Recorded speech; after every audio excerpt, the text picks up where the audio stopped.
Hi everyone, welcome back to my channel. So in today's video we are going to paint some simple flowers and leaf like last one, and for today's video I'm going to use this size 5 round brush. So it is totally depend on what kind of brand you are using. So see, I have two different brands, but if you look at the brush it is almost similar. The black one is size 2 round brush and white one is size 5. So it depends on what brand you are using. So if you are doing some bigger flowers you can use bigger brush, or else you can use a smaller brush. Now with the help of pencil, let's create a basic guideline, just a basic guideline for the leaves and flowers. So I'm creating this string and my flowers are hanging, so I want to keep two groups of flowers and couple of leaves here and there. So you can create couple of substring from the main string to create leaves, because I'm going to create a group of leaves, and a couple of strings you can create for flowers as well. So these three are for leaves, and I'm going to create two groups of flower, one here and one here. So we are done with the basic guideline. Now let's start with the painting. You might be hearing the sound of rain. It is raining in India, so I'm extremely sorry for the background noise, and I'm hoping I'm audible. So for the flowers I'm using yellow color, so you can have lemon yellow color or whatever yellow shade you have, and then with the help of your brush you can start creating small petals, little rounded. And you can also think about perspective of flowers, because we are creating a group. So I have created something like this. You can have one or two petals little smaller in size or little bigger in size to have different perspective, and this is the easiest way to paint. Now I'm doing one more flower for the another group, because I want my first flower to dry completely. If you want to do little bit of overlapping between your element, you have to make sure your previous flower or leaf have dried completely. So take all your time and let these two flowers dried, because we are going to paint couple of more flowers and the petals are overlapping. So that is something you can definitely do. So wait until it gets dried and then you can start creating another flower. So flower is simple. We need to create 5 petals, little rounded. You can also have side perspective flowers as well, but right now I'm doing all the flowers in a normal perspective, but I'm keeping the petal shape little bigger and smaller, so that we can have little definition around the perspective as well. So just repeat the same thing for both the groups, and now as you can see we are overlapping the petals, but it is not hurting anything because the previous color have dried completely.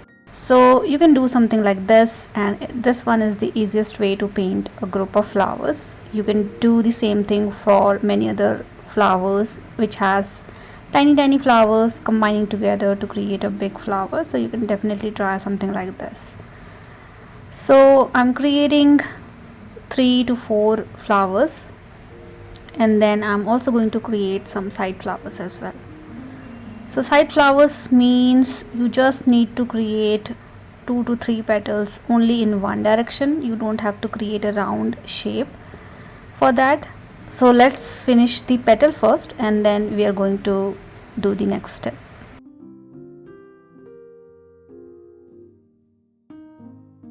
So we are done with the petals. Now you can create couple of green shades. So you can create little darker and little lighter, two different kind of shades, or you can use only one shade, that is also fine. So I am mixing Indian yellow and cobalt blue, and see how dark it is. It is also depend on what kind of yellow you are using. So for example I'm using lemon yellow, and see the difference. So it is totally depend on whether you are using cool color or warm color, and what kind of color you are mixing to have different shades of green. So with the help of darker green color I'm going to paint all my leaves, and for the leaves it is simple, totally simple. You need to create two strokes, and you need to combine these two strokes together to create one single leaf. As you can see, I'm moving my brush a little bit to have some wavy pattern around the edge of the leaf. If you want, you can keep the edge smooth as well if it is easier for you, and if you're comfortable creating a smooth leaf, I'm sure you can do this one as well, because for this one you just need to move your brush little bit in a zigzag manner to have little wavy pattern. So one stroke and then one more stroke, and you have little thicker leaf like this, and it is simple and easy, right? For this particular technique, you just need to understand how much pressure you need to apply into your brush for the thickness, and then in which direction you want to move your brush, and you will get a beautiful leaf without any effort. So one stroke technique is something very important to learn, and same ways you can paint many other flowers as well. I have created many videos in the past wherein I have explained everything about one stroke technique, so if you want, you can have a link into my description section so that you can learn more about that. Now I'm done with my leaves. Now with the help of lighter green color, I'm going around the stem area and the leaf stem that we have. So you can paint the main stem a little bit thicker as compared to the leaf stem, and same thing you can do for the flowers as well. So we have multiple flowers, which means we need multiple stems, and all those tiny stems which are coming from the flowers combining together and creating a main stem.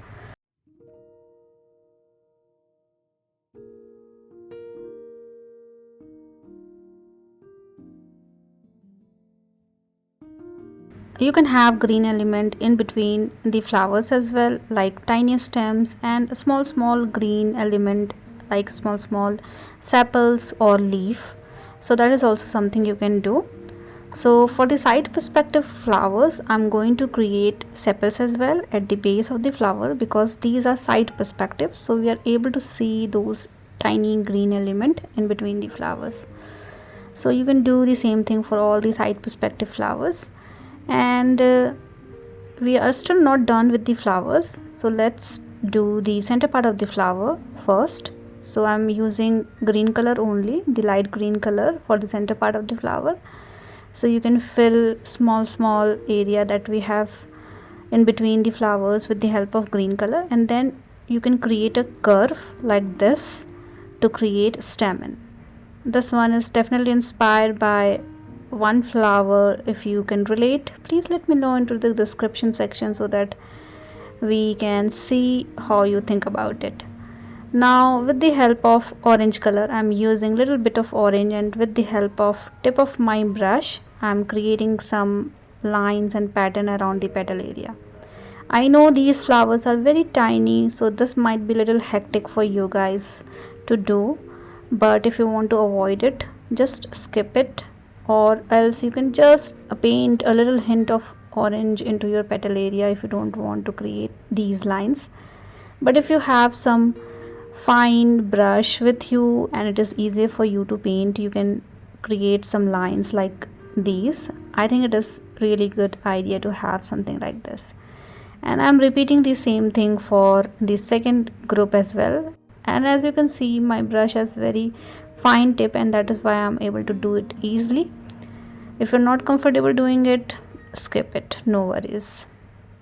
Now repeating the same thing for another group as well. So you can take all your time to do these kind of detailing. I'm showing these things in a speed way a little bit for the second group just to save my time, but you need to take all your time to do these things. And then with the help of red color, you can create some more element around the center part of the flower to finish this particular flower. Now I'm mixing little bit of red into my green to have little darker color, and then I'm creating couple of lines and vines around the leaf area, which we usually see into the leaf. So again, this is not important. If you like to do little bit extra shading and detailing, you can definitely do these kind of things, which I did for the petals and for the leaf as well. So create the center line for the leaf and then sub lines around it to finish this one, and we are done with today's video. And I'm hoping this video is helpful for you guys, and please do let me know if you have any kind of feedback for me. And thank you so much for always supporting me, and thank you so much for watching my videos. See you all in the next video with one more simple flowers and leaf.